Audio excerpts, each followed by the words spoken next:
चलिए अब इसके ऊपर कुछ न्यूमेरिकल सॉल्व करते हैं। A man walk for 1 minute at a speed of 1 metre per second and then run for 1 minute at a speed of 3 metre per second along a straight track. देखिए, जब भी आप कोई न्यूमेरिकल सॉल्व करते हैं पहले न्यूमेरिकल अच्छे से पढ़िए, न्यूमेरिकल को अच्छे से पढ़िए, 3 से 4 बार पढ़ना ही पड़ता है अगर आपको उसको ढंग से समझना है। तोड़ तोड़ के पढ़िए। कई बार मैंने देखा है कई सारे स्टूडेंट क्या करते हैं, एक ही बार में पढ़ते हैं और फिर बोलते हैं नहीं समझ में आया और छोड़ देते हैं। Never do that. पढ़ो, समझो, समझ लिया ना तो समझ लो 50% क्वेश्चन आपका हो गया अगर आपने अच्छे से समझ लिया है तो। तोड़िए और तोड़ तोड़ के पढ़िए।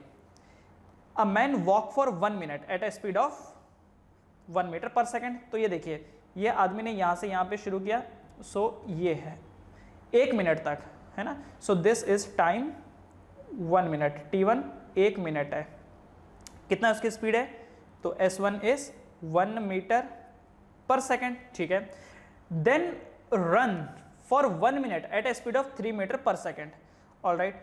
उसके बाद अगला जो है उसने 1 मिनट के लिए, t2 इज 1 मिनट, अगले 1 मिनट के लिए वो भागा at a speed of 3 metre per second along a straight track, एक स्ट्रेट ट्रैक में। What is the average speed of the man, average speed क्या है। तो भाई एवरेज स्पीड का फॉर्मूला क्या है, what is the formula for average speed. तो एवरेज स्पीड का फॉर्मूला होता है total distance by total time. तो देखो यहाँ जो डिस्टेंस होगा वो d1 होगा और यहाँ का डिस्टेंस क्या होगा, d2 होगा। तो this will B d1 plus d2 divided by t1 plus t2, है ना। अच्छा बताइए तो जरा d1 क्या होगा, what is the d1, d1 क्या होगा। तो देखो स्पीड है 1 मीटर पर सेकेंड, तो डिस्टेंस क्या होता है by the way, speed into time. Distance क्या होता है, स्पीड इनटू टाइम। तो देखो यहाँ पर ये 1 मिनट, ओके एक काम करता हूँ, इस 1 मिनट को 60 सेकंड्स लिख देता हूँ, है ना। ऐसा यूनिट में कन्वर्ट कर देते हैं। 1 मिनट का मतलब 60 सेकंड और ये भी क्या हो जाएगा 60 सेकंड। तो मुझे बताइए जरा d1 की वैल्यू क्या होगी, तो 60 इंटू 1 दैट इज 60 मीटर। तो पहले सेट में उसने 60 मीटर ट्रेवल किया, दूसरे सेट में उसने कितना ट्रेवल किया, 60 इंटू 3 180 मीटर। तो d1 की वैल्यू हो गई 60 प्लस d2 की हो गई 180 divided by t1 plus t2, तो 60 प्लस 60 दैट इज 120। चलो कोई बात नहीं, लिख देंगे यहाँ पर। तो सॉल्व करने के बाद ये कितना हुआ, 6 और 6 12 13 14, 240 divided by 120 that means 120 metre per second. कितना हुआ, 120 metre per second is the, एक सेकेंड 120 कहाँ से हुआ, सॉरी 12 हुआ, 12 भी कहाँ से हुआ यार, 120 2 ज़ा 240 ना, 120 2 ज़ा, तो 2 मीटर पर सेकेंड। कितना स्पीड हुआ इसका average, 2 metre per second. The average is 2 metre per second. Clear है, ओके। अगर आपने ऐसे किया होता तो कि भाई ये जो स्पीड दिया है 1 प्लस 3 डिवाइडेड बाई 2, अगर आपने इसको ऐसा किया तो क्या निकल के आता, स्पीड इक्वल टू, देखो सर ये 1 मीटर पर सेकेंड है प्लस ये 3 मीटर पर सेकेंड है डिवाइडेड बाय, क्योंकि दो क्वांटिटी है इसके लिए 2, तो 3 प्लस 1 4 बाई 2, 2 2 ज़ा 4। देखो ना सर यहाँ से भी तो 2 मीटर पर सेकेंड आया, कितने सस्ते में निपट गया। अगर आपने ऐसा किया है तो गलत किया है। लकीली आपका आंसर सही आया है लेकिन आपने गलत किया है। होता है कई बार ऐसा होता है कि लकीली आंसर सही आ जाता है। जैसे मैं आपसे बोलूँ कि 2 इंटू 2 क्या होता है, आप बोलेंगे 4, 2 प्लस 2 क्या होता है 4, तो आप प्लस की जगह मल्टीप्लाई कर दे रहे हो। क्या यही 3 के लिए भी एप्लीकेबल है क्या, 3 3 से कितना होता है 9, 3 प्लस 3 कितना होता है 6, तो 2 में तो 2 इंटू 2 4 हो गया, 2 प्लस 2 भी 4 होता है। क्या ये लॉजिक 3 के लिए भी है क्या, 3 इंटू 3 9 होता है, 3 प्लस 3 6 होता है। तो याद रखिए कई बार लकीली आंसर सही आ जाता है लेकिन लॉजिक गलत होता है ना। इसी को मैं थोड़ा चेंज कर देता हूँ, यू विल अंडरस्टैंड। इसको थोड़ा चेंज कर देता हूँ मैं इसी सवाल को। इस बार ये जो सवाल है ये कुछ ऐसा है कि जो टाइमिंग है ना, ये देखो ये जो टाइमिंग है ये 60 सेकंड था और ये दूसरा वाला 60 सेकंड। टाइम को थोड़ा चेंज कर देते हैं, पहले वाले टाइम को हम 60 सेकंड रखते हैं, दूसरे को 120 सेकंड कर देते हैं, चलेगा। तो पहले का देखो, पहले का जो t1 है ये है 60 सेकंड एंड ये जो t2 है ये 120 सेकंड इसको कर देते हैं। और ये जो s1 है ये 1 मीटर पर सेकंड है एंड ये जो s2 है ये 3 मीटर पर सेकंड कर देते हैं। तो चलो अब ज़रा लॉजिक डाल के देखते हैं। तो जो d1 आएगा यहाँ से, d1 कितना आएगा, this will be 60 metre and यहाँ से d2 कितना आएगा, तो 120 मतलब 360 मीटर आएगा। तो what will be the S average, मैंने क्वेश्चन को थोड़ा चेंज कर दिया है, एस एवरेज कितना होगा, तो अभी का D1 कितना है 60 plus 360 divided by 60 plus 120, okay, तो 6 और 6 12 420 डिवाइडेड बाय 180, 420 बाय 180, तो इसको कटिंग शटिंग कीजिए ज़रा, तो 42 डिवाइडेड बाय 18, तो 18 2 ज़ा 36, तो 2 पॉइंट समथिंग समथिंग आएगा, कितना आया 2 पॉइंट समथिंग समथिंग, चलो वो समथिंग समथिंग आप ढूंढ लेना। लेकिन अगर यहाँ पर आपने एस एवरेज का ये लॉजिक लगाया होता कि देखो सर ये 1 है ये 3 है, तो 1 प्लस 3 बाई 2, तो ये 4 बाई 2, तो ये आंसर कितना आना था 2 मीटर पर सेकेंड, तो यहाँ से आपका 2 मीटर पर सेकेंड आया और यहाँ पर 2 पॉइंट समथिंग समथिंग सेकेंड है, तो क्या अब ये सही होता, नहीं होता, तो ध्यान रखिएगा ये नहीं लगाना है, this will be wrong, directly speed का आप एवरेज मत निकाल दीजिएगा, गलत हो जाएगा, क्लियर है। चलो इसको उतार लो, इसको मैं मिटा देता हूं। अगला क्वेश्चन देखिए, a car moving on a straight road, a car moving on a straight road cover 1/3 of the distance with 20 kilometre per hour and the rest with 60 kilometre per hour, the average speed is, ठीक है जी। तो देखो ये क्या बोल रखा है कि एक कार है, देखिए ये एक कार है स्ट्रेट रोड में मूव कर रही है, कवर 1/3 ऑफ द डिस्टेंस, तो देखो मान लेते हैं टोटल डिस्टेंस जो है वो x है, लेट्स से कि जो टोटल डिस्टेंस है वो x है। अच्छा एक और चीज है, क्वेश्चन मिलते ही पहले वीडियो को पॉज करो, खुद से सॉल्व करो, हो जाने के बाद फिर वीडियो को देखो, ठीक है। चलो तो ये जो है ये टोटल डिस्टेंस मान लीजिए x है, तो ये x/3 डिस्टेंस, ये क्या हो जाएगा D1 x/3, तो D2 कितना हो जाएगा 2x/3, ठीक है, विद 20 किलोमीटर पर आवर, मतलब ये जो वेलोसिटी है ये वाली, ये यहाँ पर जो स्पीड है वो 20 किलोमीटर पर आवर की है, एंड सेकंड वाले में जो है 60 किलोमीटर पर आवर की है। आपको बोला रखा है कि एवरेज स्पीड क्या होगी, what is the average speed, तो भाई स्पीड का जो फॉर्मूला होता है वो होता है speed is equal to total, speed is total distance upon total time, तो ये हो जाएगा D1 plus D2 divided by T1 plus T2, okay, तो क्या हमको D1 पता है, yes it is x/3 plus D2 पता है, yes 2x/3 whole divided by T1 अपने को पता है, डू वी नो T1, नहीं पता, क्या निकाल सकते हैं T1, तो भाई T1 क्या होगा, सी T क्या होता है डिस्टेंस अपॉन स्पीड, है ना, डिस्टेंस अपॉन स्पीड, तो T1 क्या हो जाएगा D1 बाई स्पीड, तो D1 कितना है x/3 डिवाइडेड बाय स्पीड कितनी है 20, तो ये 20 हो जाएगा। T2 कितना हो जाएगा, तो 2x/3 इंटू स्पीड क्या है 60, तो यहाँ पर वैल्यू डाल दीजिए T1 की वैल्यू क्या हो जाएगी x डिवाइडेड बाय 60 प्लस ये कितना हो जाएगा, अच्छा तो क्या ये कट हो सकता है, एक काम करते हैं, चलो इसको 2x/3 इंटू 60 ही रखते हैं, ठीक है। हाँ तो अब क्या क्या कर सकते हैं देखते हैं ज़रा, ऊपर वाले से x/3 कॉमन ले लेते हैं, है ना, तो अंदर क्या बचेगा 1 प्लस 2 डिवाइडेड बाय, नीचे वाले से भी x/3 कॉमन ले लेते हैं, अंदर क्या बचेगा 1/20 प्लस 2 डिवाइडेड बाय 60, है ना, यही कुछ बचेगा।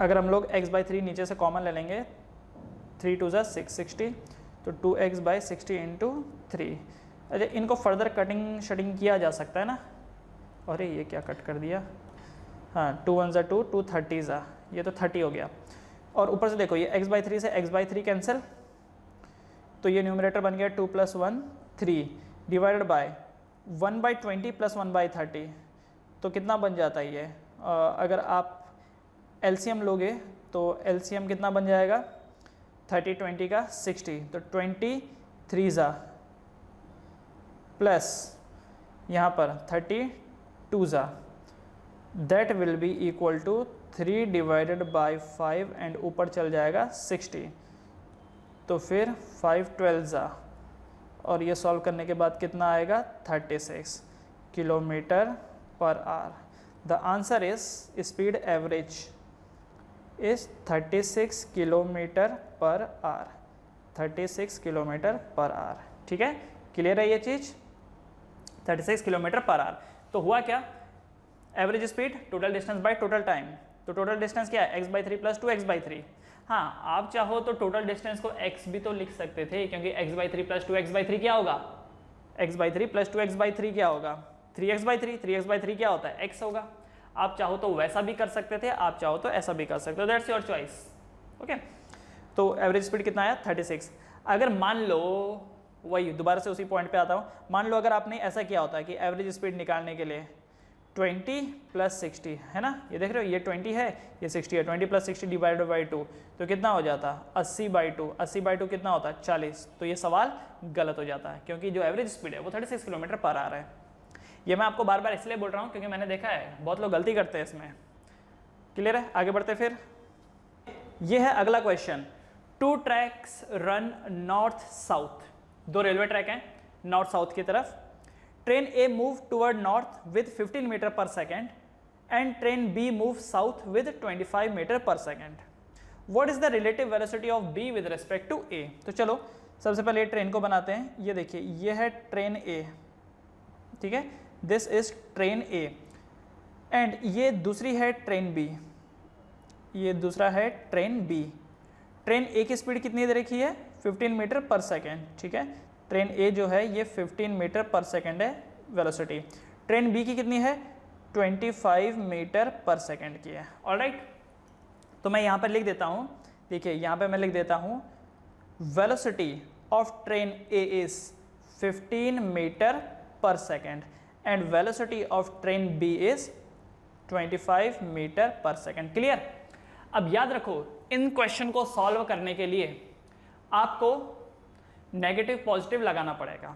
नेगेटिव पॉजिटिव का मतलब ये हो गया, अगर ट्रेन ऊपर की तरफ जा रही है तो इसकी वैल्यू पॉजिटिव लीजिए और अगर नीचे को जा रही है तो वैल्यू नेगेटिव लीजिए। ठीक है, इस वजह से ये जो ट्रेन ए है इसकी वेलोसिटी +15 मीटर पर सेकेंड हो जाएगी, जबकि ये जो है वीबी ये -25 मीटर पर सेकेंड हो जाएगी। तो ऊपर जाने वाली ट्रेन, नॉर्थ की तरफ जाने वाली ट्रेन को पॉजिटिव साइन दे दीजिए और साउथ की तरफ को नेगेटिव दे दीजिए। आपके मन में सवाल आएगा, सर ऐसा क्यों, ऊपर वाले को नेगेटिव दे दे नीचे वाले को पॉजिटिव दे दे तो चलेगा, कोई इशू नहीं है, चलेगा। ये ध्यान रखिए कि एक साइड को आपको पॉजिटिव लेना और एक साइड को नेगेटिव। आप चाहो तो ऊपर को नेगेटिव ले लो, नीचे को पॉजिटिव ले लो।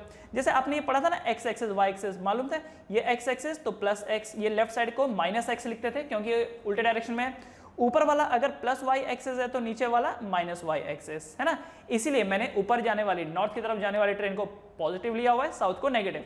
आप चाहो तो ऊपर वाले को नेगेटिव ले लो, नीचे वाले को पॉजिटिव ले लो, कोई इशू नहीं है। ठीक है, this is the first point, sign convention. First rule क्या है, साइन कन्वेंशन। साइन कन्वेंशन डालिए, अपने हिसाब से डालिए, कोई जरूरी नहीं है कि लेफ्ट को पॉजिटिव रखना है या राइट को पॉजिटिव रखना है, कोई जरूरी नहीं है। जो आप डालेंगे उसका उल्टा ऑपोजिट साइड के लिए डालिए। So this is the velocity of train A 15 + 15 metre per second and this is the velocity B -25 metre per second. अब आते हैं पहले सवाल पे। पहला सवाल बोलता है relative velocity of B with respect to A। तो देखिए उसको कैसा लिखा जा सकता है, B with respect to A। ठीक है, इसको प्रोनाउंस कैसे करने हैं, VBA को प्रोनाउंस कैसे करते हैं, यहाँ पर मैं लिख देता हूँ, it is called as velocity of B with respect to A। इसको ऐसे प्रोनाउंस किया जाता है। और अगर किसी ने VAB लिखा हो तो इसका मतलब क्या हो गया, velocity of A with respect to B। ठीक है, this will be called as velocity of A with respect to B। Clear है। तो ये जो आगे वाला होता है, ये जो आगे वाला होता है वो पहले लिखा जाता है। तो मतलब VAB लिखा है, velocity of A with respect to B, velocity of A with respect to B। Clear. अच्छा, तो जब आप बोलते हैं ना VBA तो ये हो जाएगा VB माइनस VA। ठीक है, क्या हो जाएगा ये VB माइनस VA। और जब आप बोलते हो ना VAB तो ये हो जाता है VA माइनस VB। ये याद रहेगा। अगर किसी ने लिखा है VXY तो क्या लिखेंगे इसको, VX माइनस VY। क्या हो जाएगा ये VX माइनस VY। किसी ने बोला VPQ तो ये हो जाएगा VP माइनस VQ। अच्छा, किसी ने बोला VQP तो क्या हो जाएगा VQ minus VP। Okay, clear है ये चीज। हाँ, तो पहले क्या बोल रखा है, relative velocity of B with respect to A. तो ये है relative velocity of B with respect to ए।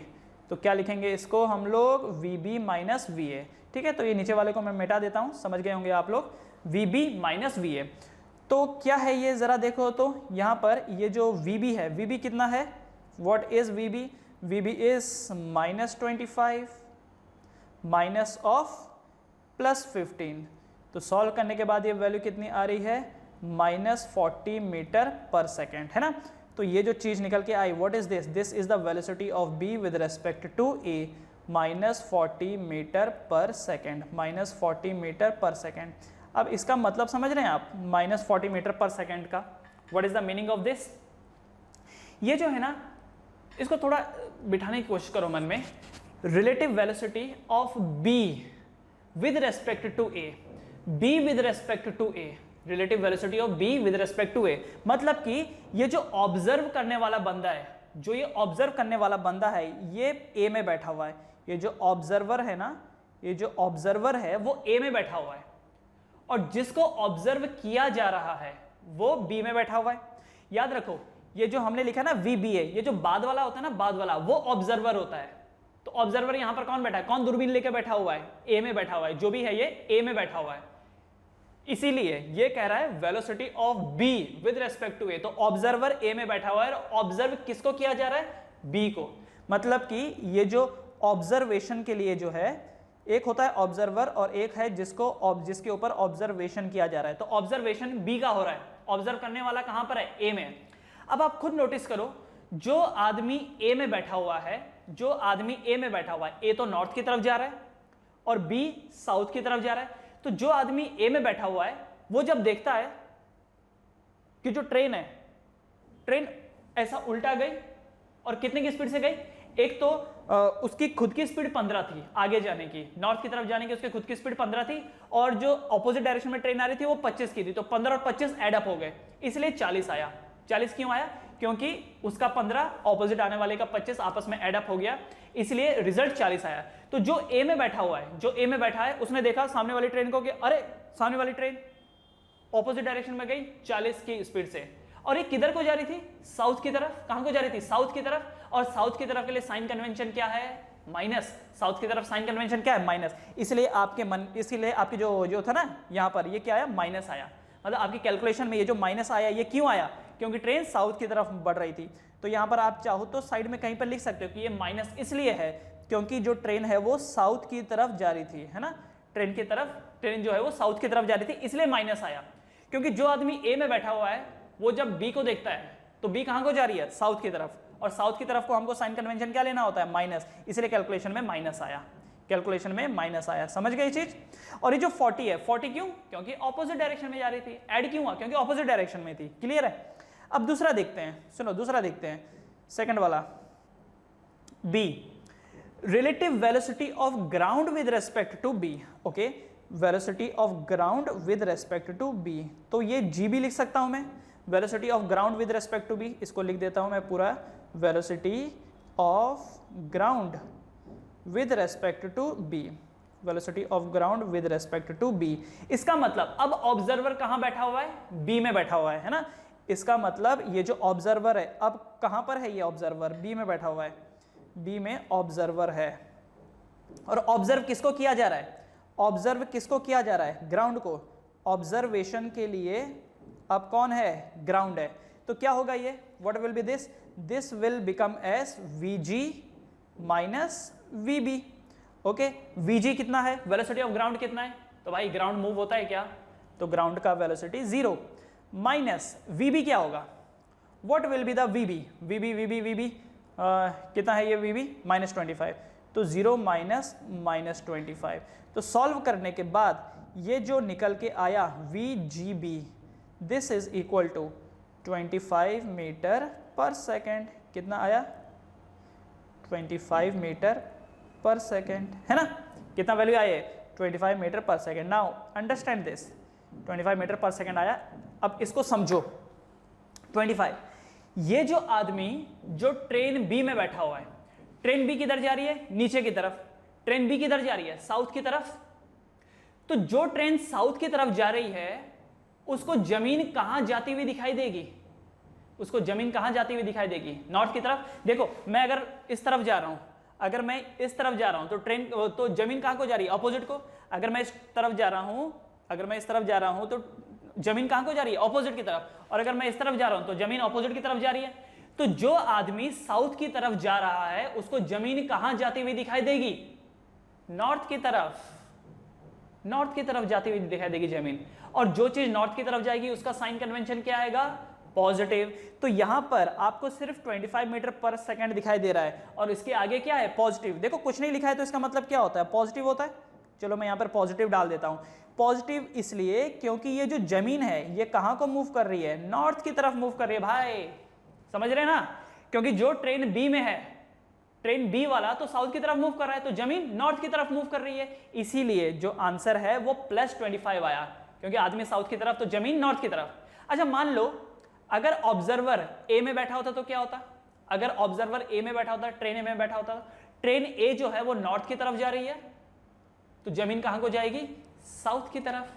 और अगर जमीन साउथ की तरफ जाएगी तो क्या वैल्यू माइनस आना चाहिए था, एक बार चेक करके देखें, चेक करके देखें। चलो यहां साइड में चेक करके देख लेते हैं इस जगह पर कि क्या ये लॉजिक सही बैठ रहा है। Let's say velocity of ground with respect to A. चलो पता कर लेते हैं कि अगर एक आदमी ट्रेन ए में बैठा हुआ है तो उसके लिए जमीन साउथ की तरफ जा रही है, जो आदमी नॉर्थ की तरफ जा रहा है उसके लिए जमीन साउथ की तरफ जा रही है, तो आंसर नेगेटिव में आना चाहिए। देखते क्या नेगेटिव आता है क्या। तो VGA क्या होता है, VG माइनस VA। अच्छा VG क्या है, 0 माइनस VA कितना है, व्हाट इज VA, VA है +15। तो सॉल्व करने के बाद कितना आ रहा है, -15 मीटर पर सेकेंड आया ना। तो जो आदमी ए में बैठा हुआ है उसके लिए तो जमीन साउथ की तरफ जा रही है और जो भी चीज साउथ की तरफ जाएगी उसकी वैल्यू क्या आएगी, माइनस। क्लास 10th में भी आपने ये सब काम किया है, कौन सा, जब आप याद है आपको वो लेंस के लिए मिरर फार्मूला, लेंस फार्मूला कि जो एक्सिस के इस तरफ है उनकी वैल्यू पॉजिटिव, जो इस तरफ है वो नेगेटिव, है ना, ऐसे कुछ कुछ पढ़ा है आपने, राइट। तो आप यू हमेशा नेगेटिव लेते थे, क्यों लेते थे, क्योंकि वो नेगेटिव एक्स एक्सिस की तरफ होता था, राइट। फोकल लेंथ, अब जैसे कॉन्वेक्स लेंस का जो फोकल लेंथ होता था वो पॉजिटिव होता था, कॉनकेव का नेगेटिव होता था, क्योंकि कॉनकेव का नेगेटिव एक्स एक्सिस की तरफ फोकल बन के आता था, है ना, याद होगा वो चीज, सेम है, बस कुछ नहीं है, बस सेम है। अच्छा उसके बाद तीसरी चीज, ये तो सेकंड चीज हो गई यहाँ पर, है ना। तीसरी चीज आप जरा देखिए यहाँ पर, relative velocity of monkey with respect to ground. Oh monkey with respect to ground running over roof of train a in opposite direction. चलिए भाई अब ये सी वाला देख लेते हैं। सी वाले में बोल रखा है कि relative velocity of monkey with respect to ground running over roof of train a in the opposite direction of the train. Okay, so this third one, velocity of monkey with respect to ground. तो यहाँ पर मैं लिख देता हूँ velocity of monkey with respect to ground, with respect to ground, है ना। Okay क्या होगा ये velocity of monkey with respect to ground, velocity of monkey with respect to ground क्या होगा। क्या अब यहां पर ऐसे ही लॉजिक लगेगा जैसा ए और बी में लगा था, क्या ए और बी में ऐसे लॉजिक लगेगा, क्योंकि यहां पर देखो सिचुएशन वो केस 2 वाली हो रही थी, मैंने आपको बताया था दो केसेस हैं, एक में दो अलग अलग ऑब्जेक्ट हैं, वो अगर ऑपोजिट डायरेक्शन में जाते हैं तो एड अप हो जाते हैं और सेम डायरेक्शन में जाते हैं तो सब्ट्रैक्ट हो जाते हैं। लेकिन इस सिचुएशन में क्या बोल रखा है कि एक बंदर है वो ट्रेन ए के ऊपर भाग रहा है, एक बंदर है वो ट्रेन ए के ऊपर भाग रहा है ना। ट्रेन ए जा रही है नॉर्थ की तरफ और वो बंदर कहां भाग रहा है, ऑपोजिट डायरेक्शन में, उल्टा भाग रहा है। देखो क्या है, relative velocity of monkey with respect to ground running over roof of train a in opposite direction of the train. Train के ऑपोजिट डायरेक्शन में वो भाग रहा है, तो ट्रेन जा रही है अगर नॉर्थ की तरफ, ट्रेन जा रही है अगर नॉर्थ की तरफ, तो बंदा कहां को जा रहा है, साउथ की तरफ। और याद है ये कुछ कुछ अपस्ट्रीम डाउनस्ट्रीम वाला ही केस है, अगर नदी जाएगी नीचे को, आप जाएंगे ऊपर को, तो नेट रिजल्ट क्या होगा, सब्ट्रैक्शन। और किस में से होगा, किस में से होगा, बड़े में से होगा। अब आप मुझे एक बात बताओ, ट्रेन जा रही है नॉर्थ की तरफ, ये देखो ट्रेन जा रही है नॉर्थ की तरफ। अच्छा ये सिचुएशन देखो, ट्रेन इधर जा रही है 15 की स्पीड से, बंदर इधर जा रहा है उल्टा 5 की स्पीड से, तो ट्रेन इधर बंदा, ये ट्रेन इधर बंदर इधर, ऐसे ऐसे करके देखो, तो लास्ट में बंदर के साथ क्या होगा, अगर बंदर की भी स्पीड 15 होती, ट्रेन की भी स्पीड 15 होती, तो आप देखते कि बंदर जगह पर ही है ना, जमीन में एक खड़ा होकर इंसान ऐसा देख रहा है उस बंदर को कि ये क्या कर रहा है ये बंदर, ट्रेन उसको इधर लेके जा रही है, वो उल्टा जा रहा है और दोनों की स्पीड सेम है, तो बंदर जगह पर ही रहता क्योंकि कैंसिल आउट हो जाता। लेकिन ट्रेन की स्पीड है 15 नॉर्थ की तरफ, बंदर जा रहा है 5 की स्पीड से साउथ की तरफ, तो अल्टीमेटली उस बंदर के साथ क्या होगा, वो जो बंदर है वो टुवर्ड नॉर्थ की तरफ जाएगा। ठीक है, तो 15 माइनस 5 कितना हो गया 10, तो 10 की स्पीड से वो जो बंदर है वो नॉर्थ की तरफ जाएगा। 10 की स्पीड से, एक बार फिर से समझो, ट्रेन बंदर को लेके जा रही है, ट्रेन बंदर को लेके जा रही है नॉर्थ की तरफ 15 की स्पीड से, बंदर साउथ की तरफ आ रहा है 5 की स्पीड से, तो ट्रेन लेके जाती है 15, बंदर वापस आ जाता है 5। देखो 15 स्टेप ट्रेन नॉर्थ की तरफ लेके गई, बंदर 5 स्टेप वापस आ गया, तो टोटल कितना स्टेप गया वो नॉर्थ की तरफ, 10 स्टेप गया। इसीलिए एक्चुअली द वेलोसिटी ऑफ बंदर इज, वेलोसिटी ऑफ बंदर कितना है, ये देखो वेलोसिटी ऑफ बंदर कितना है 10 हो जाएगा, किसकी तरफ, नॉर्थ की तरफ, माइनस वेलोसिटी ऑफ ग्राउंड कितना हो जाएगा, वेलोसिटी ऑफ ग्राउंड कितना हो जाएगा 0। अच्छा इसको मैं ऐसा लिख सकता हूं, see velocity of monkey with respect to ground है ना, तो इस चीज के लिए मैं यहां पे लिखूंगा velocity of monkey minus velocity of ground, velocity of monkey, और ये याद रखना ट्रेन के साथ साथ विद रेस्पेक्ट टू ट्रेन, तो ट्रेन के रेस्पेक्ट में क्या है ये 10 हो जाएगा क्योंकि ट्रेन उसको एक्चुअली नॉर्थ की तरफ लेके जा रही है, माइनस 0, तो सॉल्व करके कितना आ जाएगा ये 10 metre per second, 10 metre per second, और रिजल्ट पॉजिटिव आएगा क्योंकि आपको मालूम है बंदर नॉर्थ की तरफ ही जाने वाला है, बंदर जो है नॉर्थ की तरफ जाने वाला है क्योंकि वो ट्रेन से थोड़ी ना लड़ पाएगा, ट्रेन की स्पीड से थोड़ी ना लड़ पाएगा वो, ठीक है, क्योंकि उसकी स्पीड 5 है और ट्रेन की 15 है, तो ट्रेन अल्टीमेटली उसको नॉर्थ की तरफ लेके जाएगी। क्लियर है? So this was your question on relative velocity, ये रिलेटिव वेलोसिटी के ऊपर था क्वेश्चन। आप ज़्यादा से ज़्यादा इसके ऊपर क्वेश्चन करेंगे ना तो ये और क्लियर होते चले जाएंगे आपको। ओके, अब आते हैं टाइप 2 के क्वेश्चन पे। अब देखिए अगला क्वेश्चन, अगले टाइप का क्वेश्चन है, a car travelling a distance x is given by x equal to 3t square plus 4t plus 1। Calculate distance travelled by car from t equal to 2 to t equal to 3 second.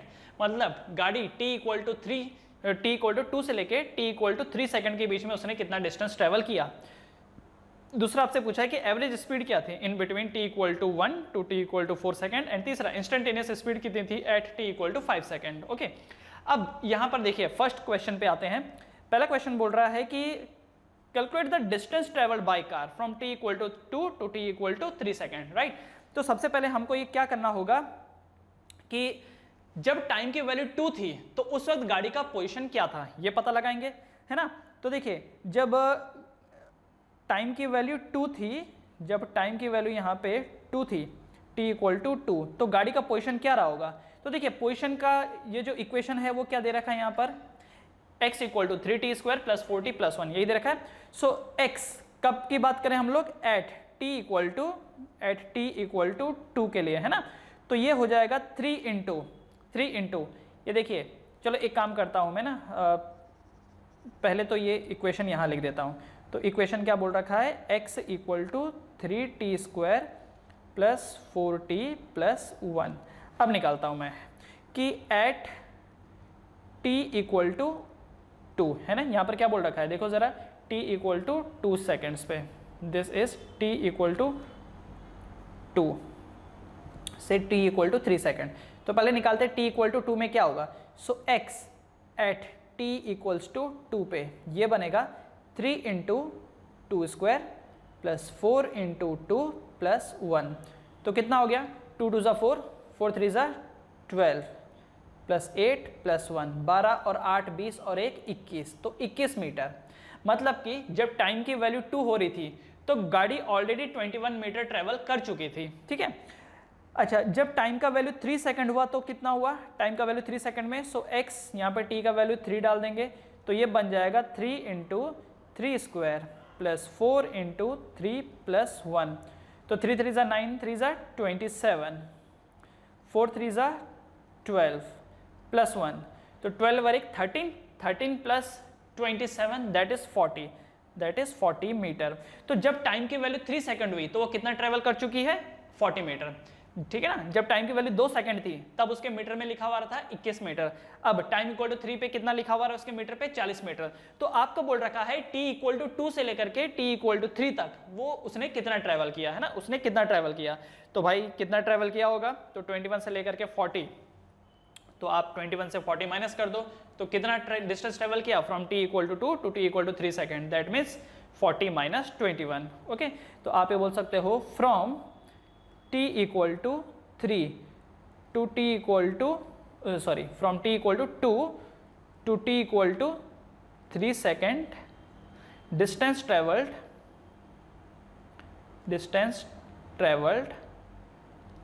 Equal to 40 minus 21, that is 19 metre. तो t equal to 2 से लेकर t equal to 3 के बीच में कितना distance travel किया यहाँ पर 19 metre का। तो दूसरा वाला part, average speed between t equal to 1 to t equal to 4 second. Average speed क्या है from t equal to 1 to t equal to 4 second, है ना। तो एवरेज स्पीड का फॉर्मूला क्या होता है, s एवरेज स्पीड क्या होता है, तो एवरेज स्पीड होगा कि टोटल कितना डिस्टेंस ट्रेवल किया डिवाइड बाय टोटल कितना टाइम है। तो कहाँ से कहाँ तक की ये लोग बात कर रहे हैं, ये बोल रहे हैं from t equal to 1 to t equal to 4 second. तो क्या मैं यहाँ पर ऐसा बोल सकता हूँ कि distance travelled by 4 metre minus distance travelled by 1 metre divided by ये जो टाइम का डिफरेंस है ये कितना है 4 माइनस 1, बोल सकता हूँ मैं। ओके, अब जरा देखिए यहाँ पर चौथे सेकंड में कितना डिस्टेंस उसने ट्रेवल किया, तो क्या यहाँ पर लिख सकते हैं 3 into 4 square plus 4 into 4 plus 1, है ना, माइनस करेंगे फर्स्ट सेकंड में कितना डिस्टेंस उसने ट्रेवल किया। तो फर्स्ट सेकंड में कितना डिस्टेंस ट्रेवल किया होगा 3 into 1 square plus 4 into 1 plus 1 divided by 4 minus 1 कितना होता है 3। अब इसको सॉल्व करके देखेंगे ज़रा, तो कितना हो गया 4 4 ज़ा 16, 16 3 ज़ा 48 प्लस 4 4 ज़ा 16 plus 1 minus 3 minus 4 minus 1 divided by 3। अच्छा, प्लस 1 से माइनस 1 कैंसिल हो गया, 4 5 6 7। अच्छा, पहले ये जो है 16 में से 4 गए, बचते हैं 12, 12 में से और 3 गए, 9 बचते हैं, है ना। तो यहाँ से आया 9, तो 48 प्लस 9, तो 8 8 16 और 1 17, 8 8 16 और 1 17, 57 बाई 3। तो ये कितना हो गया 3 1 3 4 5 19, है ना। तो ये हो गया 19 metre per second. The average speed is 19 metre per second. तो देखो हमने क्या किया कि चौथे सेकंड में कितना डिस्टेंस ट्रेवल किया, तो डिस्टेंस के उसमें डाल दिया चौथा सेकंड माइनस पहले सेकंड में कितना ट्रेवल किया, वहां पर पहले सेकंड डाल दिया डिवाइड बाय 4 माइनस 1, तो 4 माइनस 1 कितना हो गया 3 हो गया। बस इनको सॉल्व कर लिया और आंसर कितना है 19 metre per second. What is the answer, answer is 19 metre per second. Clear है। ओके, अभी तीसरा बोल रखा है instantaneous speed. The third one is saying कि इंस्टेंटेनियस स्पीड क्या होगी। तो जैसे कि मैंने आपको बोला इंस्टेंटेनियस स्पीड के लिए आपको डेरिवेट करना होता है ना। किसको डेरिवेट करना होता है, डिस्टेंस को। अच्छा, डिस्टेंस को यहाँ किससे रिप्रेजेंट किया हुआ है, x से। किससे, x से रिप्रेजेंट किया हुआ है। तो ये बन जाएगा s instantaneous is equal to d by D X of x की जगह पर क्या आ जाएगा, ये इक्वेशन क्या है 3t square plus 4t plus 1। Okay, तो डेरिवेट करिए। ओ सॉरी, ये नीचे तो dt है, दिस इज dt, है ना। तो what is d by d t of 3t square, तो 3t स्क्वायर का डेरिवेशन कितना हो जाएगा 3 2 6 6t प्लस 4t का डेरिवेटिव क्या हो जाएगा 4, है ना। तो ये जो इक्वेशन आया इंस्टेंटेनियस स्पीड का, that is 6t plus 4, that is 6t plus 4। तो अब हम एक काम करेंगे, एट x इक्वल टू 5 पे चेक करेंगे। वाई, क्योंकि क्वेश्चन रीड करो, क्वेश्चन में क्या बोल रखा है instantaneous speed at x equal to 5 पे, है ना। So at x equal to 5 पे क्या होगा, तो ये बन जाएगा s इंस्टेंटेनियस स्पीड।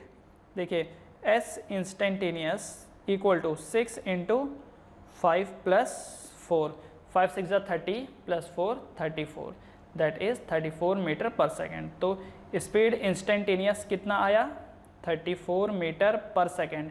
लेकिन याद रखना ये जो इंस्टेंटेनियस आया है, ये आया है only at t equal to 5, ये मैंने x इक्वल टू 5 क्यों लिख दिया, this is t equal to 5, this is at t equal to 5, at t equal to 5। तो t इक्वल टू 5 पे इसकी स्पीड कितनी है 34 मीटर पर सेकेंड, ठीक है ना, 34 मीटर पर सेकेंड। तो क्लियर है। तो जो सबसे पहला बोला था पोजीशन वाला, तो पोजीशन में डाल दिया, पोजीशन मतलब ये जो डिस्प्लेसमेंट का जो इक्वेशन यहाँ पर दिया था उसमें टाइम की वैल्यू 2 डाल दी, टाइम की वैल्यू 3 डाल दी, है ना। तो सेकंड वाले टाइम में उसका 21 मीटर का डिस्प्लेसमेंट था, 3 वाले में उसका 40 मीटर का डिस्प्लेसमेंट था। तो 2 से 3 के बीच में कितना उसने डिस्टेंस ट्रेवल किया होगा, तो 40 - 21 दैट इज 19 मीटर। दूसरा स्पीड एवरेज कितनी है बिटवीन 4 से लेकर के 1, तो 4 वाले का डिस्प्लेसमेंट डाला माइनस 1 वाले का डिस्प्लेसमेंट डाला डिवाइड बाय 4 - 1, तो सॉल्व किया तो कितना है 19 मीटर पर सेकंड, ये उसका एवरेज स्पीड है। एंड तीसरा वाला इंस्टेंटेनियस स्पीड, उसके लिए हम लोग को क्या करना होता है derivate, we have to derivate. Okay, तो डेरिवेट कर दिया तो क्या है 60 + 4, बस उसके बाद टाइम की वैल्यू 5 डाली and the answer is 34 metre per second. अगर डेरिवेशन नहीं आता है तो उसके लिए एक सेपरेट वीडियो है, आप उसको देखिए। अब ये यहाँ पर क्वेश्चन देखिए, the displacement x is given by x equal to T cube plus 4t² plus 3, what is the displacement at t equal to 1 second, velocity at t equal to 2 second, acceleration at t equal to 3 second. तो ये सवाल है आपके सामने, तो चलो solve करते हैं इसको। तो देखो यहाँ पर आपको जो डिस्प्लेसमेंट की इक्वेशन दे रखी है x equal to T cube plus 4t² plus 3, तो पहला सवाल आपको डिस्प्लेसमेंट पूछा गया है। देखो इक्वेशन डिस्प्लेसमेंट की दी है, पूछा भी डिस्प्लेसमेंट है, तो काम हो गया ना, एकदम टाइम की वैल्यू डाल दीजिए 1 सेकेंड। तो ये देखो ये टाइम की वैल्यू 1 सेकेंड डाल रखा है ना। तो हमको डिस्प्लेसमेंट निकालना है कब, at t equal to 1 second पे। तो सॉल्व कर लेते हैं, तो ये बन जाएगा क्या, ये बन जाएगा 1 cube plus 4 into 1 square plus 3, तो कितना हो गया 4, 5, 7 और 1 8, तो कितना हो गया 8 मीटर, है ना। सो कितना डिस्प्लेसमेंट आया 8 मीटर, एकदम सिंपल। डिस्प्लेसमेंट की इक्वेशन दे रखी थी और पूछ रखा था टाइम इक्वल टू 1 सेकंड में कितना डिस्प्लेसमेंट है, डाल दिया हमने और हमको आंसर मिल गया 8 मीटर, करेक्ट। दूसरा देखिए जरा, दूसरा देखिए velocity at t equal to 2 second, इस बार आपसे पूछ रखा है velocity at t equal to 2 second. तो इक्वेशन तो डिस्प्लेसमेंट की है, इक्वेशन तो डिस्प्लेसमेंट की है और हमें पूछ रखा है वेलोसिटी, तो कैसे होगा, तो याद कीजिए वेलोसिटी क्या था, वेलोसिटी था d by d t of x, यही है d by d t of x है। तो d by d t of x का मतलब v equal to d by d t. तो देखिए ये क्या है, ये t cube plus 4t² plus 3, तो डेरिवेट कीजिए ज़रा, क्या आएगा, t क्यूब का डेरिवेट क्या आएगा 3t², 4t² का 8t प्लस 3 का 0। इसका मतलब वेलोसिटी का जो इक्वेशन निकल के आ रहा है यह है 3t² plus 8t, right. This is the equation for velocity. किसका इक्वेशन है ये, वेलोसिटी का। अच्छा, जैसे ये डिस्प्लेसमेंट का इक्वेशन था वैसे ही हमने डिस्प्लेसमेंट के इक्वेशन को डेरिवेट किया विद रिस्पेक्ट टू टाइम, तो वेलोसिटी का इक्वेशन आया। अब आप यहाँ पर वैल्यू डाल दीजिए, वेलोसिटी किस पे पूछा है आपको, वेलोसिटी एट 2 सेकेंड, आपको वेलोसिटी पूछा है 2 सेकेंड में। तो यहाँ पर t इक्वल टू 2 सेकेंड डाल दीजिए, तो ये 3 इंटू 2² हो जाएगा प्लस 8 इंटू 2, तो 2 2 4, 4 3 12 प्लस 8 2 16, है ना। तो कितना हो जाएगा 28, तो 28 metre per second, 28 metre per second is the velocity, निकल गया। तो डिस्प्लेसमेंट के इक्वेशन को डेरिवेट किया तो वेलोसिटी का इक्वेशन आया। तीसरा आपसे पूछा है acceleration, the third thing is acceleration जो आपसे पूछा है। तो एक्सेलरेशन के लिए हम लोग क्या करेंगे, तो जैसे वेलोसिटी dx बाई dt होता है वैसे ही एक्सेलरेशन dv बाई dt होता है। क्या होता है, dv by dt, the acceleration is dv by dt, clear है। ये देखो ये डिस्प्लेसमेंट का इक्वेशन था, this was the equation for displacement. ये जो दूसरा निकल के आया ये इक्वेशन था वेलोसिटी का, this equation is for velocity. अब जो हम तीसरा इक्वेशन निकालने जा रहे हैं ये एक्सेलरेशन के लिए होगा। तो क्या करोगे आप यहाँ पर d by d t of v, v कितना है यहाँ पर, what is v, v is 3t² plus 8t, है ना। तो देखिए acceleration equal to 3 2 6, 6t plus 8, ये किसकी इक्वेशन आई, एक्सेलरेशन की equation I. This is the equation for the acceleration. अब आपको ना एक्सेलरेशन निकालना है कितने पे, t इक्वल टू 3 सेकेंड पे। तो एक्सेलरेशन इक्वल टू ये हो गया, acceleration equal to 6 into 3 plus 8, तो ये कितना हो गया 18 प्लस 8, 8 और 8 16, 26, तो 26 मीटर पर सेकंड स्क्वायर। क्या होगा ये 26 मीटर पर सेकंड स्क्वायर, ठीक है ना। तो ये जो तीसरी इक्वेशन आई ये एक्सेलरेशन की आई, this is of acceleration, this equation is of acceleration. तो एक इंपॉर्टेंट चीज है, ध्यान में रखो इसको, क्या है वो कि डिस्प्लेसमेंट को जब आप डेरिवेट करते हैं तो वेलोसिटी आता है। डिस्प्लेसमेंट को जब आप डेरिवेट करते हैं तो वेलोसिटी आता है। ओके, कैसे डेरिवेट करेंगे, D by d t of x, है ना। डिस्प्लेसमेंट को जब आप डेरिवेट करते हैं तो वेलोसिटी आता है, एंड जब आप वेलोसिटी को डेरिवेट करते हैं तो क्या निकल के आता है, एक्सीलरेशन। क्या निकल के आता है, एक्सीलरेशन, मतलब dv बाई डी टी। तो ये लिख लो, वेलोसिटी को मतलब डिस्प्लेसमेंट को डेरिवेट करोगे तो वेलोसिटी आएगा, वेलोसिटी को डेरिवेट करोगे तो एक्सीलरेशन आएगा। क्लियर है ये चीज, क्लियर है। अगर उल्टा जाना हो तो उल्टा, अगर एक्सीलरेशन दिया है और हमको वेलोसिटी निकालना हो तो क्या करना पड़ेगा, तो ध्यान रखिए वेलोसिटी होगा integration of acceleration into dt, acceleration into dt। उसी तरीके से अगर डिस्प्लेसमेंट निकालना हो वेलोसिटी से तो डिस्प्लेसमेंट होगा integration of velocity and dt। Clear है। तो डिस्प्लेसमेंट से वेलोसिटी निकलेगा डेरिवेशन करके, किसका, डिस्प्लेसमेंट का with respect to time. Velocity से एक्सेलरेशन निकालना है तो डेरिवेट कीजिए वेलोसिटी को विद रिस्पेक्ट टू टाइम। अगर एक्सेलरेशन से वेलोसिटी निकालना है, अगर एक्सेलरेशन से वेलोसिटी निकालना है तो आपको इंटीग्रेट करना पड़ेगा एक्सेलरेशन को विद टाइम के साथ, और अगर आपको वेलोसिटी से डिस्प्लेसमेंट निकालना है तो आपको इंटीग्रेट करना पड़ेगा वेलोसिटी को टाइम के साथ, तो निकलेगा। ओके, एक और चीज मैं आपको बता देता हूं कि ये जो डेरिवेटिव होते हैं ना, ये डिवीजन ही होते हैं। ये जो डेरिवेटिव होते हैं ये डिवीजन ही होते हैं, लेकिन डेरिवेटिव हम उसमें लगाते हैं जिसमें क्वांटिटीज वेरिएबल हो, जिसमें क्वांटिटीज वेरिएबल हो। जैसे एक एग्जांपल के लिए जरा समझिएगा, मान लीजिए अगर किसी ने बोला कि डिस्प्लेसमेंट है 100 मीटर एंड टाइम लगा 5 सेकेंड, तो बताइए वेलोसिटी क्या है, बताइए वेलोसिटी क्या है। तो वेलोसिटी क्या होगा, ये बन जाएगा x बाई टी, है ना। दैट मीन्स ये कितना बन जाएगा 100 बाई 5, तो कितना हो गया ये, that is velocity is 20 metre per second. Clear. Direct division लगाया हमने, क्या किया हमने, डायरेक्ट डिवीजन लगाया। लेकिन अगर ऐसा होता कि आपको बोला होता the distance travel is 2t square plus 3t plus 4, ठीक है, और आपको पूछ रखा है कि टाइम इक्वल टू 2 सेकेंड पे कितना डिस्प्लेसमेंट, कितना वेलोसिटी है, तो इन दिस केस आपको वेलोसिटी के लिए डेरिवेट करने का d by d t of x। समझ गए। तो डेरिवेटिव भी डिवीजन ही है, लेकिन डेरिवेटिव यूज होता है वेरिएबल क्वांटिटी के डिवीजन के लिए, और डायरेक्ट डिवीजन हम तब करते हैं जब हमारे पास इनपुट कांस्टेंट होते हैं। जैसे यहां पर देखो, तो इसको देखो, यहां पर 100 कांस्टेंट है, 5 भी कांस्टेंट है, तो डायरेक्ट डिवीजन कर दिया। आज तक आपने कभी 10वीं तक कभी आपने डेरिवेटिव नाम का कोई वर्ड सुना था, इंटीग्रेशन नाम का कोई वर्ड सुना था? नहीं, क्योंकि आज तक आपने डील किया था हमेशा कांस्टेंट टर्म्स के साथ। आपको जो भी क्वेश्चन देते थे सब कांस्टेंट टर्म्स में देते थे कि भाई वर्क डन होता है फोर्स इनटू डिस्प्लेसमेंट, फोर्स दिया होता है 10 न्यूटन, डिस्प्लेसमेंट दिया होता है 15 मीटर, बताओ कितना वर्क डन हुआ, तो 10 इंटू 15, बात खत्म।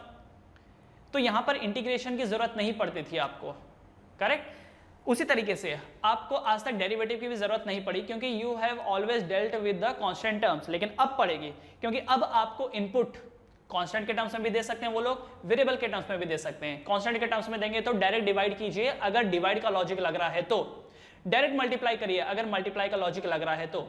लेकिन अगर इनपुट वेरिएबल हैं, अगर इनपुट वेरिएबल हैं और लॉजिक डिवाइड का लगाना है तो डिफरेंशिएट कीजिए। अगर इनपुट वेरिएबल हैं एंड लॉजिक उसमें मल्टीप्लाई का लग रहा है तो इंटीग्रेट कीजिए।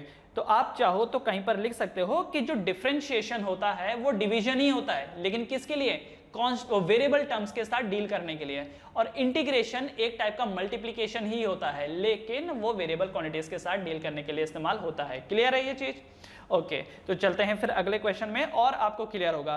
तो देखिए डिस्प्लेसमेंट की इक्वेशन से क्या निकाला हमने, ये देख रहे हो, डिस्प्लेसमेंट की इक्वेशन से क्या निकाला, वेलोसिटी की इक्वेशन, वेलोसिटी की इक्वेशन से क्या निकाला हमने, एक्सेलरेशन की इक्वेशन, और वो भी क्या करके, डिफरेंशिएट करके, और अगर उल्टा जाना होगा तो क्या करेंगे, इंटीग्रेट करेंगे। तो चलिए उल्टा भी चलते हैं। तो देखो अगला सवाल, अब आप इस सवाल को देखिए, the acceleration of a body is given by a equal to 2t + 1।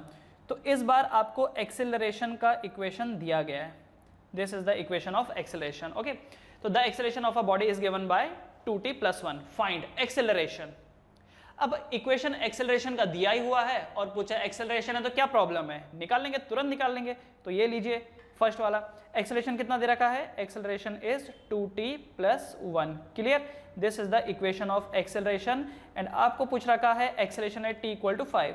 तो एक्सेलरेशन एट t = 5 कितना आ जाएगा, 2 × 5 + 1, तो 5 × 2 = 10 + 1 11, तो 11 मीटर/सेकंड²। तो कितना निकल के आया एक्सेलरेशन, 11 मीटर/सेकंड²। ठीक है, दिस इज द एक्सेलरेशन। कब, जब t का वैल्यू 5 सेकंड है। क्लियर है, एकदम सिंपल है। ये जो आपको दिया है एक्सेलरेशन ही तो दिया है ना, और पूछा भी एक्सेलरेशन है, तो डायरेक्टली एक्सेलरेशन के इक्वेशन में पुट कीजिए। देखो एक बात ध्यान से समझो, जिसका इक्वेशन दिया रहता है और अगर वही पूछा गया है तो कोई प्रॉब्लम नहीं है, सिर्फ टाइम का वैल्यू डाल दो उसमें, बात खत्म हो जाती है। लेकिन इक्वेशन एक्सेलरेशन का दिया है, पूछा वेलोसिटी है, तो भाई कुछ ना कुछ तो करके पहले वेलोसिटी का इक्वेशन निकालना पड़ेगा, उसके बाद आप उसमें वैल्यू डाल सकते हैं। दिया एक्सेलरेशन का इक्वेशन है, पूछ रखा है डिस्प्लेसमेंट, तो एक्सेलरेशन के इक्वेशन में वैल्यू डाल के थोड़ी ना डिस्प्लेसमेंट आएगा। एक्सेलरेशन के इक्वेशन को पहले आप वेलोसिटी के इक्वेशन में बदलेंगे, वेलोसिटी से फिर आप लोग डिस्प्लेसमेंट में बदलेंगे, तब जाकर के उसका आंसर आएगा। क्लियर, तो ए वाला तो बड़ी आसानी से हो गया जी। अब बी वाले को जरा देखते हैं, बी वाला क्या बोल रहा है, velocity from t = 1 to t = 3 second. अब जरा याद कीजिए, मैंने आपको क्या ऑर्डर सिखाया था कि डिस्प्लेसमेंट से वेलोसिटी एंड वेलोसिटी से एक्सेलरेशन, उल्टा जाना हो तो इस बार हमको जाना पड़ रहा है उल्टा। पिछली बार तो डिस्प्लेसमेंट से वेलोसिटी निकाला था फिर उससे एक्सेलरेशन, लेकिन इस बार उल्टा जाना पड़ रहा है।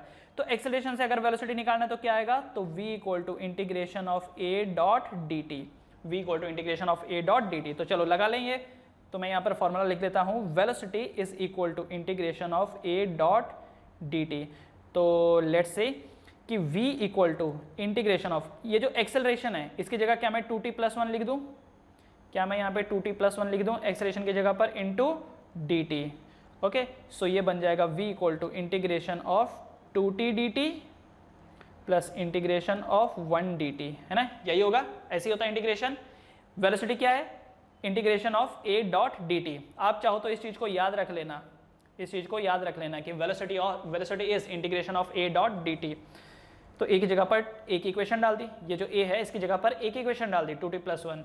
तो अब जरा बताओ मुझे क्या आएगा, वेलोसिटी इज, ये 2 बाहर आ जाएगा, इंटीग्रेशन ऑफ t dt का क्या होगा, t² / 2 होगा ना, क्योंकि यहाँ पे t का पावर 1 है। अगर इंटीग्रेशन नहीं आता तो इंटीग्रेशन वाला वीडियो देखिए।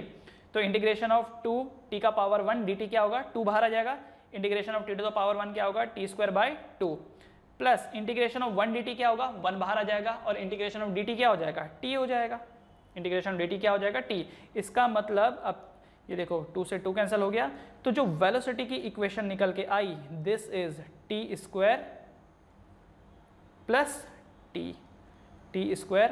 t, this is the equation for velocity.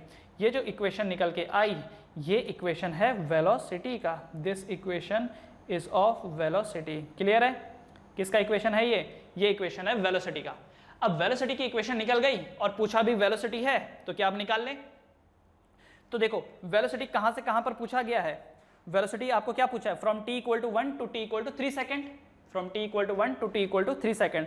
तो एक काम करते हैं, ये देखिए ये जो वेलोसिटी का इक्वेशन दिया है ना, वेलोसिटी का इक्वेशन जो दिया है, एक बार हम लोग यहाँ पर t का वैल्यू 1 डालेंगे और एक बार 3 डालेंगे, तो देखो ये क्या बन जाएगा, ये क्या बन जाएगा, यहाँ पर ये जो t है, ये देखिए ये जो t है, एक बार 3 डाल दो, 3² + 3 माइनस दूसरा 1² + 1।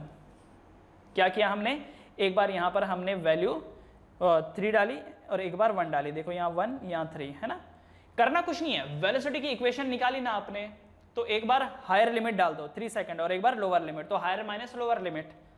इसी चीज को ऐसा भी लिखा जा सकता है, देखो जरा, इसी चीज को आप ऐसा भी लिख सकते हो, यहाँ पर लिख दो 1 और यहाँ पर लिख दो 3, क्यों, क्योंकि lower limit is 1 and upper limit is 3, ठीक है, लोअर लिमिट 1 है और अपर लिमिट 3 है, करेक्ट।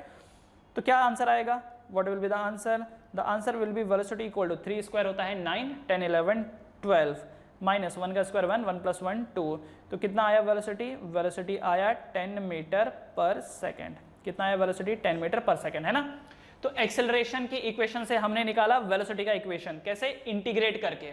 इंटीग्रेट करने के बाद हमको पूछा गया था from t = 1 to t = 3 second के लिए डालिए। तो पहले हमने हायर लिमिट डाली, v में हायर लिमिट डाली, कितने डाली? t = 3, तो 3 डाला, माइनस एक बार t = 1 डाला। आप चाहो तो इसको ऐसा भी लिख सकते थे, ये देखो, आप चाहो तो इसको ऐसा लिख दो, v3 - v1 ऐसा लिख दो, है ना, v3 - v1। तो एक बार इन सब की जगह पर t की जगह पर 3 आ जाएगा, तो 3 स्क्वायर + 3 माइनस एक बार v1, तो 1 स्क्वायर + 1, है ना। तो v = 10 metre per second. Clear है? सी वाला, displacement from t = 1 to t = 2 second. Displacement from t = 1 to t = 2 second. So displacement क्या होगा? अच्छा, और ऊपर बढ़ेंगे तो वेलोसिटी से डिस्प्लेसमेंट की तरफ बढ़ेंगे तो क्या आएगा? डिस्प्लेसमेंट इक्वल टू क्या होगा? Integration of v dot dt। इसको भी आप याद रखिए, इसको भी याद रखिए। अगर आपको वेलोसिटी से डिस्प्लेसमेंट चाहिए तो वेलोसिटी और टाइम को इंटीग्रेट करना होगा, वेलोसिटी और टाइम को इंटीग्रेट करना होगा, तभी आएगा। जानते हो ऐसे क्यों करना पड़ रहा है? जानते हो? इधर देखो, एक बात समझो, एक्सेलरेशन से अगर वेलोसिटी निकालना हो तो पहले तो एक्सेलरेशन और वेलोसिटी का रिलेशन क्या होता है? देखो, एक्सेलरेशन क्या होता है? क्या v/t होता है? एक्सेलरेशन v/t होता है। तो क्या मैं ये बोल सकता हूं कि velocity is equal to acceleration into t? क्या ये कहा जा सकता है कि velocity is acceleration into t? है ना, बोल सकता हूं ना। तो velocity equal to acceleration into t तो मैं तब लगाऊंगा जब एक्सेलरेशन कांस्टेंट हो, टाइम कांस्टेंट हो, तब v = at लगा सकता हूं मैं। लेकिन अगर एक्सेलरेशन वेरिएबल है तो यही लॉजिक बन जाता है, v = integration of a and t को हम लोग डिवाइड कर देते हैं dt में। सो ये लॉजिक बन जाता है, समझ रहे हो? तो ये इक्वेशन, ये आपको तब यूज करना है, ये वाला, जब a वेरिएबल हो, जब a वेरिएबल हो, या सही सीधे साधे शब्दों में बोलूं, जब आपके पास इनपुट वेरिएबल होते हैं, इनपुट वेरिएबल होते हैं, तब आपको इंटीग्रेशन का इस्तेमाल करना पड़ता है, और तभी आपको डिफरेंशिएशन का इस्तेमाल करना पड़ता है। वो अलग बात है कि दो क्वांटिटीज डिवाइड हो रही हो, उससे अगर थर्ड क्वांटिटी आती है तो हम डिफरेंशिएट लगाते हैं, और अगर दो क्वांटिटी के मल्टीप्लाई होने से थर्ड क्वांटिटी आती है, जैसे यहाँ पर देखो एक्सेलरेशन एंड टाइम मल्टीप्लाई हो रहा है तो जाके वेलोसिटी आ रही ना, तो हमको यहाँ पर इंटीग्रेट करना होगा एक्सेलरेशन एंड टाइम को। So integration of a dot dt बन जाएगा। और ये जो ऊपर वाला है v = a × t, ये तब करना होगा जब आपके पास a जो है वो कांस्टेंट है, a जो है वो कांस्टेंट है, तब करना होगा। बेसिकली जब इनपुट कांस्टेंट होते हैं, जब इनपुट कांस्टेंट होते हैं तब आपको डायरेक्ट मल्टीप्लाई करना है, v = a × t, और इंटीग्रेट कब? जब वेरिएबल हो। यही लॉजिक डिफरेंशिएशन के लिए है, ठीक है ना। ओके, अब डिस्प्लेसमेंट के इक्वेशन पे आते हैं। तो डिस्प्लेसमेंट क्या होगा? Displacement will be integration of v dot dt। तो अब ये बन जाएगा x = इंटीग्रेशन, अच्छा v, ये जो v है, क्या मैं इस v की जगह पर v का इक्वेशन डाल सकता हूँ? क्या है v का equation? t² + t into dt, t² + t dt, right. तो ये बन जाएगा x = इंटीग्रेशन ऑफ t² क्या होता है? t³ divided by 3। अच्छा, याद है ना आपको formula integration of x to the power n dx का? क्या फॉर्मूला है? x to the power n+1/n+1। Okay, x to the power n+1/n+1। अच्छा, एक मन में सवाल आएगा कि सर अगर x to the power n हुआ तब क्या होगा? सर ये आपने ये dx क्यों लगा रखा है? सिर्फ x to the power n होगा तो इसका इंटीग्रेशन क्या होगा? तो बच्चे लोग ध्यान रखो, इसका इंटीग्रेशन नहीं हो सकता। इंटीग्रेशन क्या होता है? Integration is a type of multiplication, सही है। Integration is a type of multiplication. तो मुझे बताओ, मल्टीप्लीकेशन के लिए क्या कम से कम दो क्वांटिटीज का होना जरूरी है? तो यहां पर एक quantity x to the power n है तो दूसरी क्वांटिटी dx है, ठीक है। तो integration of x to the power n dx, सिर्फ x to the power n रहेगा तो क्या होगा? मैं कहूंगा आपसे कि 2 को मल्टीप्लाई करो, बस सिर्फ इतना ही है, 2 को मल्टीप्लाई करो। किसके साथ? वो तो दिया ही नहीं मैंने, तो क्या कर पाओगे?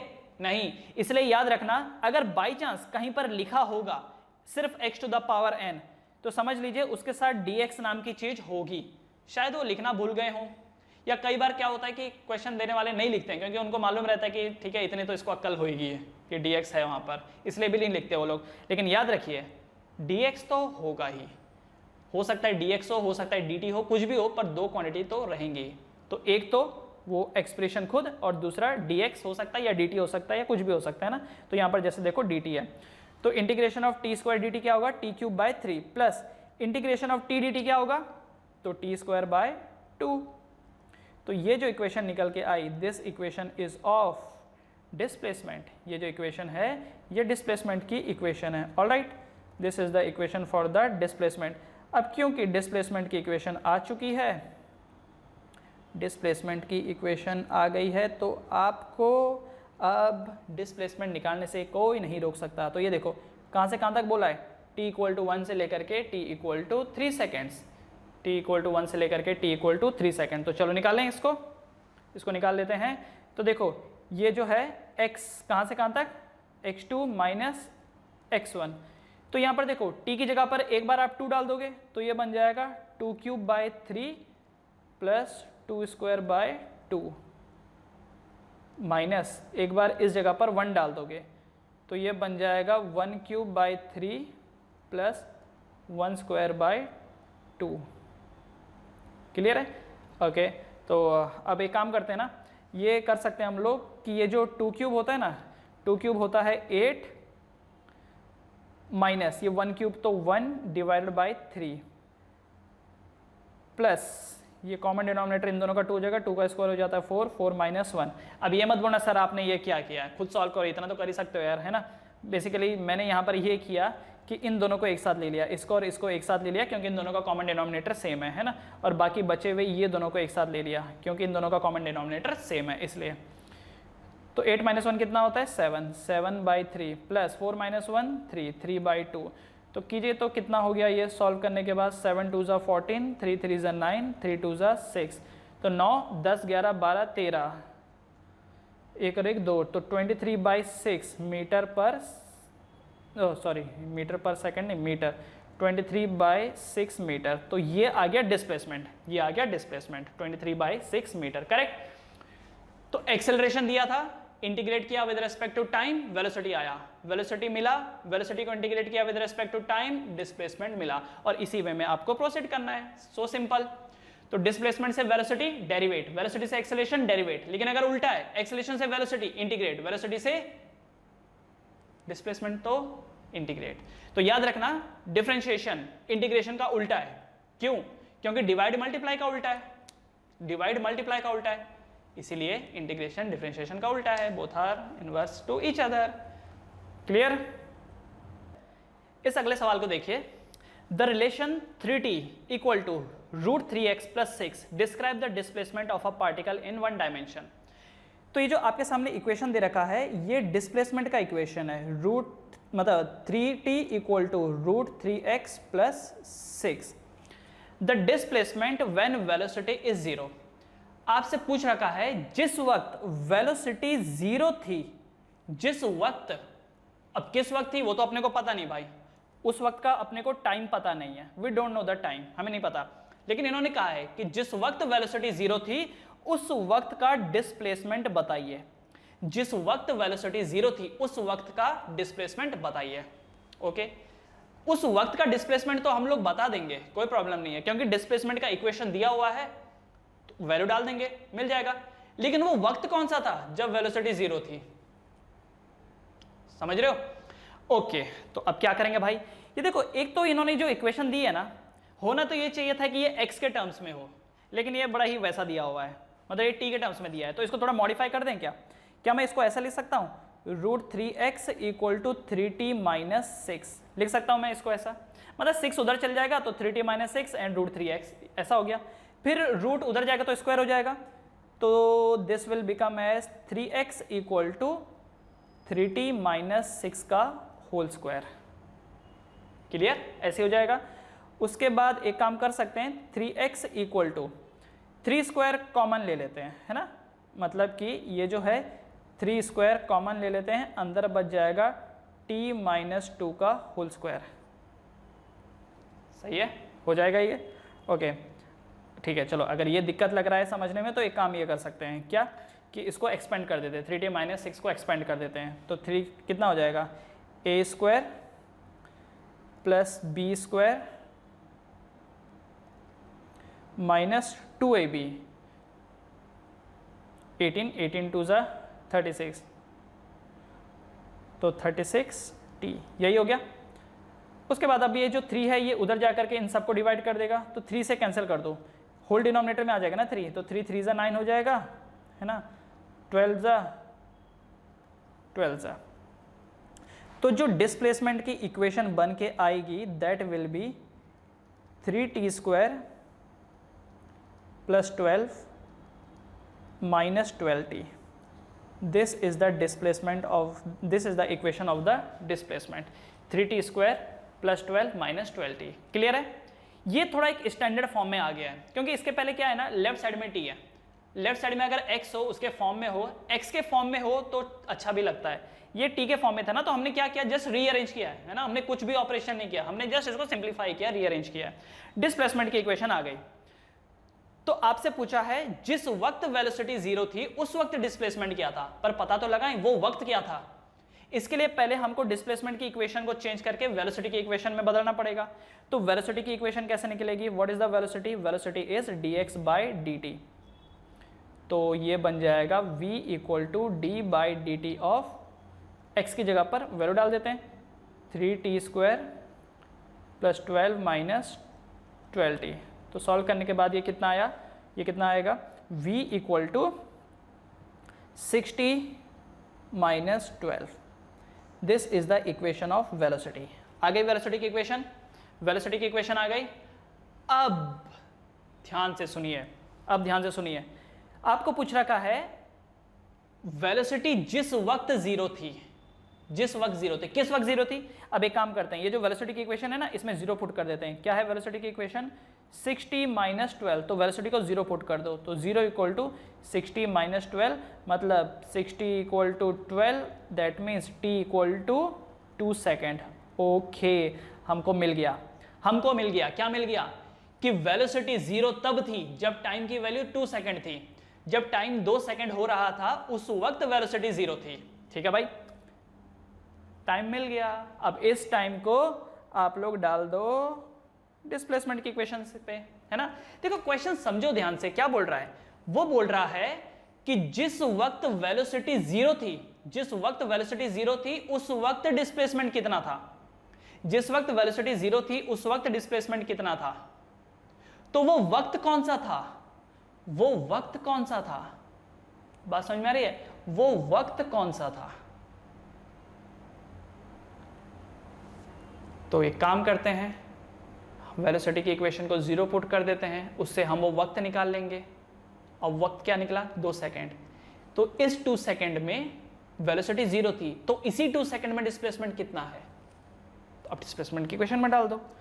तो ये जो है x at t = 2 क्या बन जाएगा, 3 × 2² + 12 - 12 × 2। तो सॉल्व करने के बाद 2 2 4, 4 3 12, तो 12 + 12 - 24, 12 + 12 - 24 कितना आया, 0 आया। लो, ये भी 0 आया, तो डिस्प्लेसमेंट एट t = 2, तो कितना आया ये, 0 मीटर। कितना आया, 0 मीटर। लकीली ये भी 0 मीटर ही आया। तो जब टाइम की वैल्यू 0 हो रही थी उस वक्त वेलोसिटी 0 थी, और उस वक्त डिस्प्लेसमेंट कितना था, तो टाइम की वैल्यू को 2 को हमने डिस्प्लेसमेंट में डाल दिया, और हमको मालूम पड़ा कि उस वक्त डिस्प्लेसमेंट भी 2 था। हो सकता है ऑब्जेक्ट घूम फिर करके वापस आ गया हो सकता है ऑब्जेक्ट घूम फिर करके वापस आ गया हो, 1 सेकंड में गया हो, 1 सेकंड में वापस आया हो। जैसे मैंने एक पत्थर लिया, पत्थर को फेंका ऊपर, 1 सेकंड में पत्थर ऊपर गया और अगले सेकंड में पत्थर नीचे आ गया।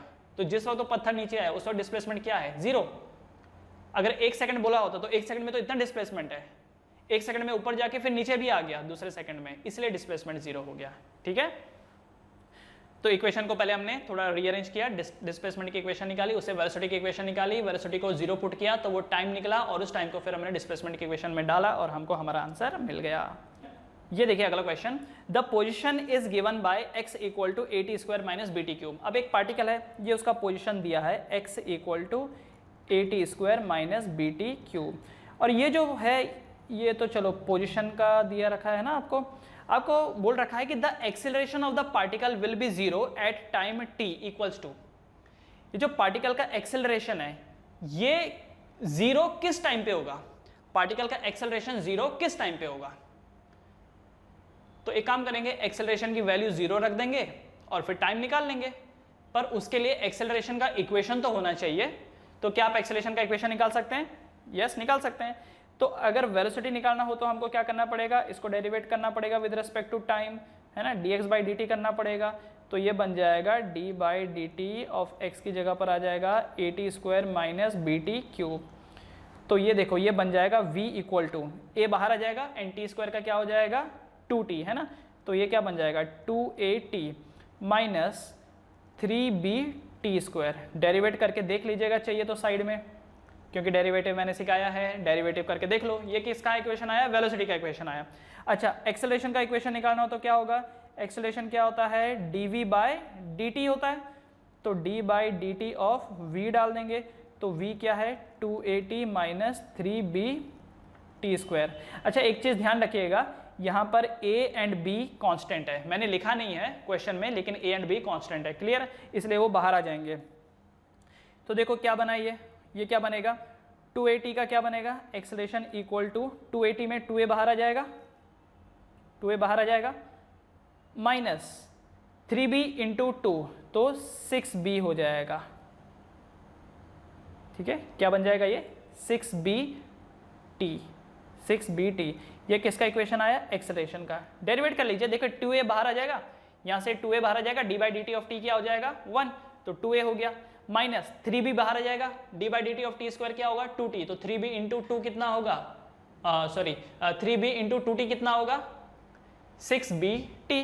तो बस ये आ गया। अब आपको पूछ रखा है कि किस टाइम पे एक्सेलरेशन 0 है, किस टाइम पे एक्सेलरेशन 0 है। सो एक्सेलरेशन की वैल्यू 0 पुट कर दीजिए, किसमें? Acceleration equal to 2a minus 6bt में। तो लीजिए 0 पुट कर दीजिए। So 0 equal to 2a minus 6bt। इसका मतलब ये हो जाएगा कि 6bt equal to 2a, that means t is equal to 2a divided by 6b, that means t is equal to, cut कर देंगे 2 1 2 2 3 6, तो टाइम का वैल्यू बन जाएगा a डिवाइडेड बाय 3b। ठीक है, a डिवाइडेड बाय 3b। तो a divided by 3b लिख दीजिए at t equal to a divided by 3b, at t equal to a divided by 3b seconds, मतलब जो भी इसका यूनिट होगा वॉट एवर, है ना। Acceleration will be 0, acceleration will be 0, acceleration will be 0। Clear है?